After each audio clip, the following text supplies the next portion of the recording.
All right, this is a key to topic 29, worksheet 1. And so number 1 of this worksheet, you want to approximate the following using a calculator. And it does say round to 3 decimal places. All right, so in 1A, and let me go ahead and write it out here. So in 1A, we have 4 raised to the 1.2 power, so 1 and 2/10 power, exponent 1 and 2/10. So on your calculator, and again, you need to make sure you know how to use your calculator. So on your calculator, you're gonna type in the base first in this particular calculator. So you're gonna say 4 and then raise to the, so there's the exponent right here. You can use this as the exponent function, and then 1.2, and then press equal, and you get this number. Now, notice it did say it did say round to 3 decimal places. So if you look at this, I'm going to go ahead and write it out. So we have 5.2780316, and that's all I'm going to write. Now, 3 decimal places means 3 digits behind the decimal point, so that's right here. So in order to round off here, though, which is remember that's the tenths, hundredths, thousandths. So in order to round off to the thousandths place, you need to look at the 10,000ths also. Since this number is less than 5, this will stay 8. So the answer is going to be approximately equal to 5.278. Okay, so that was letter 1A rather. Okay, in B, we have this. We have 3 raised to the square root of 5 power. So the exponent is square root of 5. So in this case, you're going to say the base is 3. So you're going to do 3 first. You're going to raise. All right, now you want to write the exponent as the square root of 5. So you got to remember, you got to use the square root function. So that's this right here. So remember, for me, I've got to go second square root. See, the square root function shows up. And then it puts a parenthesis there. So 5. And then let's just go ahead and close the parentheses. And then we get this number. So I'm going to write out that number. So that number is 11.664753 and so on. All right. Now again, 3 decimal places means the thousandths place. So you got to look at the 10,000ths place now. So since 7 is 5 or greater, you got to add 1 to this 4. So you get 11.665. Now that's the answer. If you put 11.664, that implies you don't know how to round off. All right, so you know what 3 digits behind the decimal point is, but you don't know how to round off. So you got to make sure you understand rounding off in certain place values. All right, C, we have this for C. We have e to the second power. So remember, e is an irrational number, and remember it's approximately 2.718. But when doing this, you have to use your calculator's e. So to get your calculator's e, remember you're going to use the ln button, but you're going to say second ln, and then you're going to raise that to the second power. Now, since it's just one number I put in there, it's not necessary to close that parentheses, but most students just feel safe doing it. So let's just close it, press equal, and you get this number. So I'm going to write out that number. You get 7.38905.6 and so on. 3 decimal places means here, the thousandths place. Since this is less than 5, the 9 stays 9. So we're going to get approximately equal to 7.389. All right, D, we have this for D. We have e to the negative 1.2 power. And so again, you need to make sure you use your calculator's e and don't use 2.718 because e is not equal to 2.718. E is approximately equal to 2.718. So if you use that, this will probably not be the correct answer we need. So always use a calculator's e. So you're going to say second ln. So notice the e right here. So you got your e. And then you're going to raise it to the negative. Negative. Make sure you press the negative button at the subtraction. 1.2. Close the parentheses. And then press equal.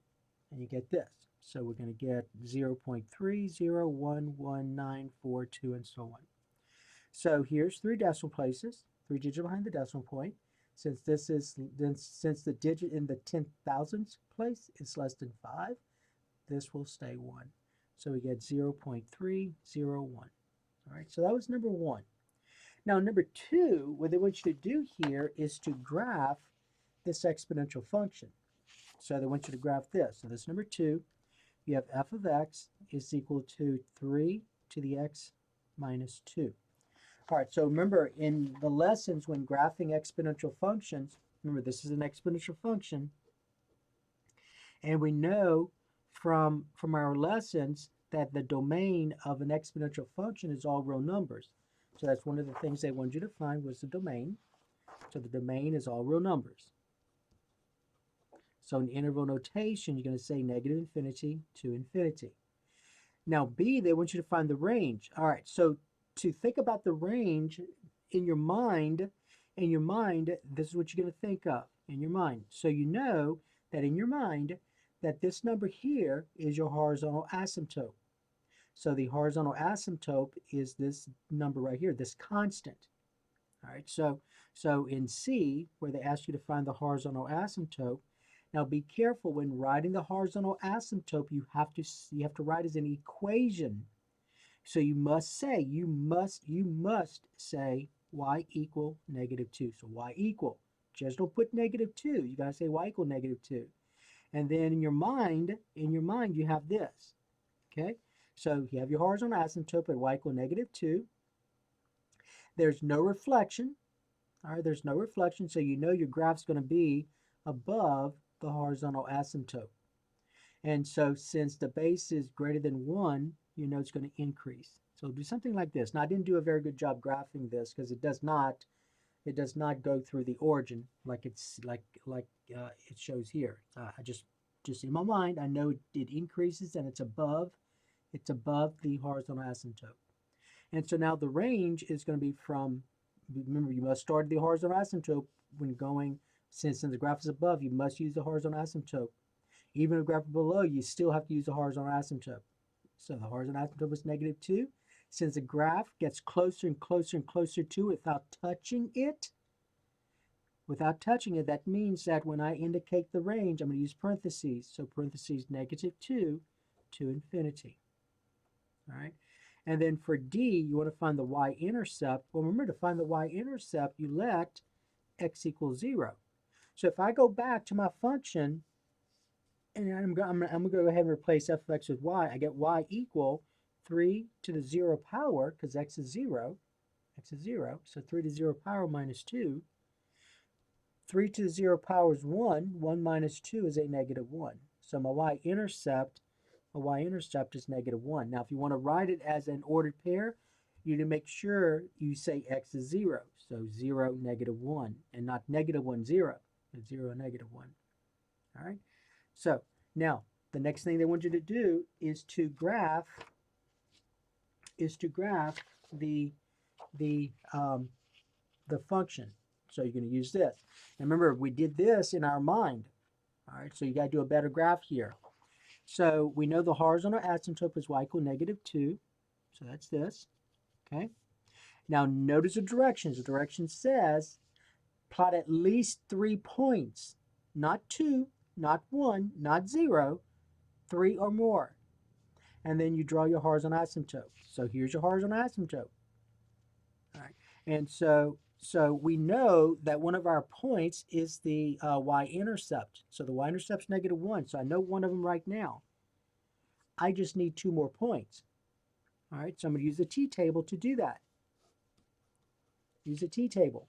So since I know that the graph is above the horizontal asymptote, and so since I know that since the base is 3, it's going to increase, I'm going to go ahead and let x be 1 and 2. So I'm going to use 1 and 2, and that will give me my 3 altogether. So when x is 1, I get 3 to the first minus 2. And so that's 3 minus 2, which is 1.